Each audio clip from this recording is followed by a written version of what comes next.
There may have been another UFO sighting in Middletown, Ohio, according to reporting by the Daily Caller. A rotating green light was seen by multiple people last week.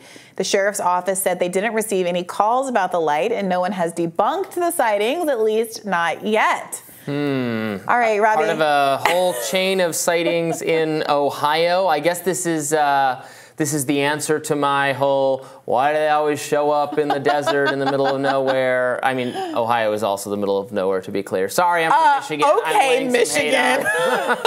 Okay, so first of all, not only do I want to defend Ohio because my family is from there, without outing any specific member of my family, I can corroborate there is some family lore about a UFO sighting at a picnic in the 1970s in a park in Cleveland. I'll say no more because I don't want to. Oh, that's where I crashed in my ship when I came to Earth. But look, no, we had that really great interview with a Harvard scientist last week who was on a boat in the ocean investigating a interstellar object that had hit Earth that he thinks could corroborate or could be evidence of life beyond our solar system. Specifically, he was talking about the fact that there was an alloy, these little spherical alloys or combinations of different kinds of metals that don't naturally occur, that they were able to recover from the ocean floor by dredging a magnetic sled along the bottom. And he was very excited about what this might mean. So whether or not it's because things fall in the ocean, which of course comprises the majority of the Earth's surface, whether it's because that people are just discounting the testimony of the good folks that live in the interior Midwestern regions of our country, or whether there are reasons specifically that a spacecraft might be attracted to desert locales or places where we're testing nuclear bombs, a la Asteroid City, which I also had the pleasure of seeing this weekend. Oh, was it good? Wes Anderson. Like, it was beautiful. A little thin in the way that Wes Anderson's movies tend to be on plot, but it was very beautiful. But so like, what do you make of this? Do you think that people are just seeing more sightings now because there's so much alien news afoot?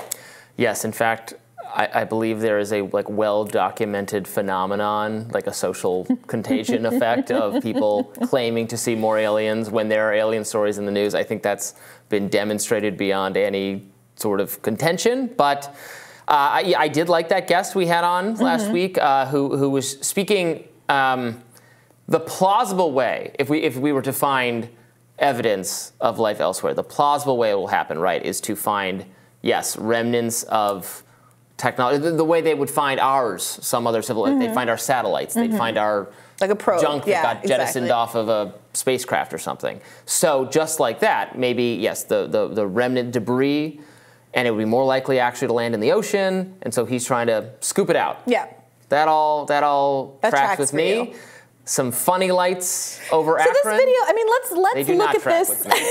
Let's look at this video more closely. So one individual who saw it, the person who managed to capture the video, described his initial reaction as a mix of fear and fascination, exclaiming, "I instantly thought like we're under attack by aliens. It was scary."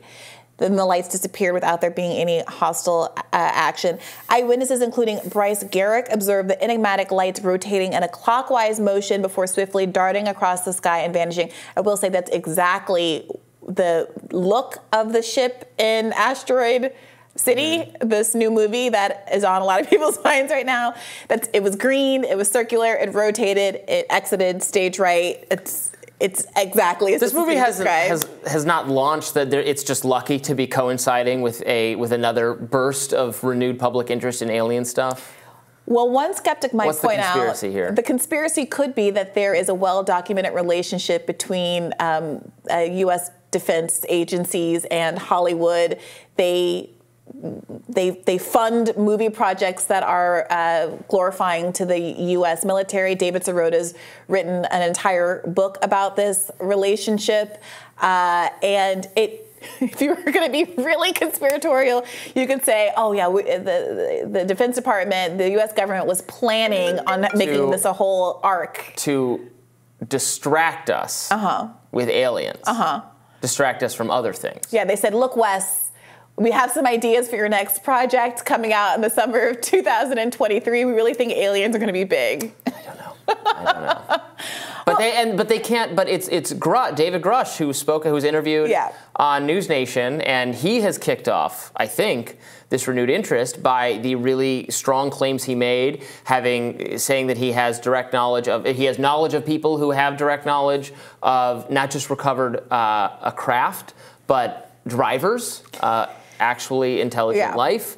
That's not something that we had on another kind of UFO expert who's worked with Grush in the past on the show last week or the week before, saying that she couldn't, testify to anything to that degree. Yes. Well, look, about this particular sighting, I think it's interesting that there hasn't been a rush for an explanation. No one's come forward and said, this was a weather balloon, this was a drone camera, this was something that was easily explained.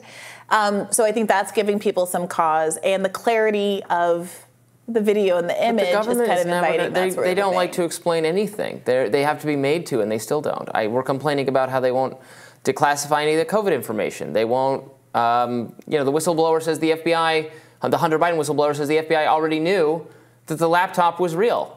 Yeah, but you largely think in most of those examples that they won't reveal stuff because there's a there. Yeah. But not in the case of the UFOs? It just seems like a lot to keep quiet. Wow. I don't know, for 100 years or however long this is going on. Well, to your point, Robby, the reported sightings happened just days before Senator Josh Hawley accused the government of covering up a huge number of UFOs. In an interview with our partners at News Nation, the Republican senator said he was surprised to learn about how many unidentified aerial phenomena have been discovered. He went on to say the government is good at keeping secrets when it wants something to stay hidden. Well, I guess that could be the case. Sometimes they're good at keeping secrets for some degree of time. Yeah. But we're talking about a cover-up that's been going on 100 years, if you believe. Look, sure. Across so many different administrations. Yeah. Yes. Is that surprising to you? Another thing that I did this weekend was I finally watched the Oliver Stone JFK movie for the first time. Look, at this point, it would not surprise. Nothing is beyond the scope of what the government could be failing to disclose. I'll put it that way. I don't think that my issue isn't how could the government have done this? How could they have sustained this illusion for so long? The only question is there any evidence that supports it? Absent the idea that the government can do anything it wants to, is there actually any concrete evidence that supports the idea that these multiple sightings, particularly in Ohio, are real? So I look forward to seeing what the scientific explanations are offered for this whirring green disc in the sky. This was a 2-movie weekend for you. I watched many more movies than that, but I won't be disclosing. That's okay. I played, as promised, 1,000 hours of Zelda. And I did Dungeons & Dragons. Okay, tomorrow on Rising, we will be back with more news to share with you, and we hope you are back as well. Be sure to like, share, and subscribe so you never miss any content. And for those of you who like to listen while you're on the go, we are now available anywhere you listen to podcasts. See you tomorrow. Bye-bye.